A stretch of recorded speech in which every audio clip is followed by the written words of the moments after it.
ग्रामीण बैंक में मैनेजर की पोस्टिंग होने के बाद पहली बार राजेश किराए के नए घर में शिफ्ट हुए थे। पर आज ही सीढ़ियों से फिसलने के कारण प्रिया के पैरों में जबरदस्त मोच आ गई थी। डॉक्टर ने घर पर आकर पट्टियां तो बांध दी, साथ ही साथ सख्त हिदायत दे दी कि चलना फिरना बिल्कुल मना है।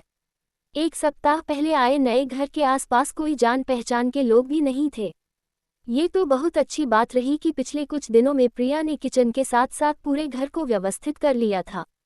4 साल पहले राजेश और प्रिया की परिवार वालों की सहमति से अरेंज मैरिज हुई थी। प्रिया खुद भी पढ़ने में काफ़ी तेज थी और पढ़ लिख कर जीवन में कुछ बनना चाहती थी। लेकिन पापा को कैंसर का पता चला और उसी वक्त राजेश के यहाँ से रिश्ता आया तो मजबूरी के चलते शादी करनी पड़ी। शादी के बाद प्रिया पूरी तरह से ससुराल वालों की खुशियों के लिए खुद को न्योछावर कर दी। वो पूरी तरह से आदर्श बहू बन गई। ससुराल में सब उसकी तारीफ करते नहीं थकते थे। उसके व्यवहार, कार्यकुशलता से सभी प्रभावित थे। कुछ ही दिनों में उसने अपने ससुराल की काया बदल कर रख दी थी।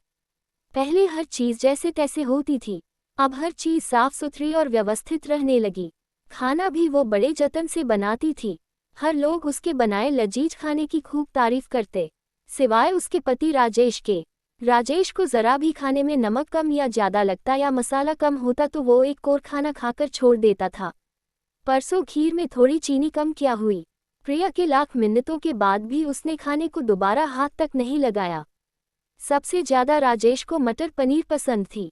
कुछ दिनों पहले जब मटर पनीर बनी और मटर थोड़ी गल गई तो भी राजेश ने खाना नहीं खाया, जबकि घर के सभी सदस्यों ने खूब मजे से खाए। प्रिया के लाख मिन्नतें करने और मनाने के बाद भी राजेश खाना नहीं खाता था, और राजेश जब भूखा सो जाता तो प्रिया भी भूखी सो जाती थी। महीने में कई बार ऐसा होता था। अब पहली बार राजेश नौकरी के लिए घर से दूर आया था। प्रिया को पलंग पर अच्छे से सुलाकर राजेश आज जिंदगी में पहली बार खाना बनाने के ख्याल से घुसा। किचन में हर चीज प्रिया ने व्यवस्थित रखा था। राजेश ने एक तरफ थोड़ा सा चावल गैस चूल्हे पर चढ़ा दिया और दूसरी तरफ थोड़ी सी दाल एक पतीले में चढ़ा दी। फिर वो थोड़े आलू प्याज लेकर भुजिया काटने लगा। काफी मेहनत के बाद बहुत ही बेतरतीब ढंग से आलू और प्याज कटे।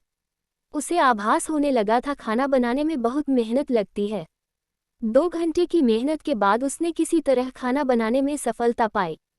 एक थाली में भात और कटोरी में दाल और प्लेट में भुजिया लेकर वो पलंग पर प्रिया को अपने हाथों से खाना खिलाने लगा। वो कोर कोर प्रिया को खाना खिलाता जाता था और प्रिया बड़े आराम से खुशी खुशी खाना खाती जाती थी। खाना खत्म होने के बाद राजेश ने प्रिया से पूछा, कैसा लगा खाना? प्रिया ने कहा, बहुत अच्छा। मैं कितनी खुशनसीब हूँ, आज जिंदगी में पहली बार पति के हाथों बना गर्मागर्म खाना खाने को मिला। राजेश से सुनकर बहुत खुश हुआ।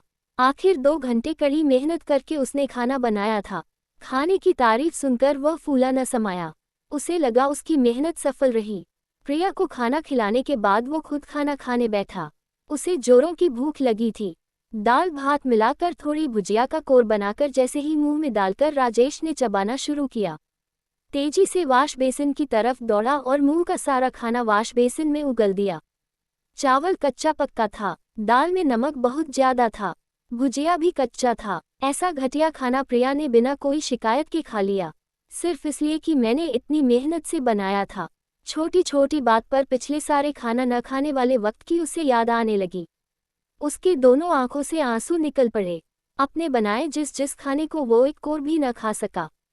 प्रिया ने बिना कुछ कहे पूरे खाने को खा लिए। राजेश प्रिया के सामने सर झुकाए हाथ जोड़े धीरे से बोला, पिछले 4 सालों में कई बार खाना न खाकर मैंने तुम्हारा जो अपमान किया, आज खाना खाकर तुमने मेरा कितना बड़ा सम्मान किया, मुझे माफ कर दो।